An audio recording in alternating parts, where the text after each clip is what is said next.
বৃষ্টিমুখর একটি দিন আমাদের কেমন হতে পারে তার একটি ছোটোখাটো নমুনা তুলে ধরলাম। সকালে যথারীতি 1 কাপ চা বানালাম। একটু বৃষ্টি থেমেছে তাই একটু ছাদে গেলাম। কি সুন্দর বেলি ফুল ফুটে আছে তা একটু ভিডিওগ্রাফি করলাম। আবার শুরু হলো বৃষ্টি। ঝড় বৃষ্টি পড়ছে তো পড়ছেই।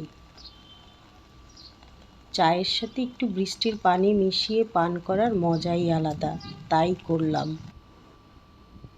প্রতিবেশী বাসার বিড়াল ম্যাও ম্যাও। তারপর রওনা দিলাম উত্তরার পথে। মেট্রো রেলে করে উত্তরায় যাচ্ছি বোনের বাসায়।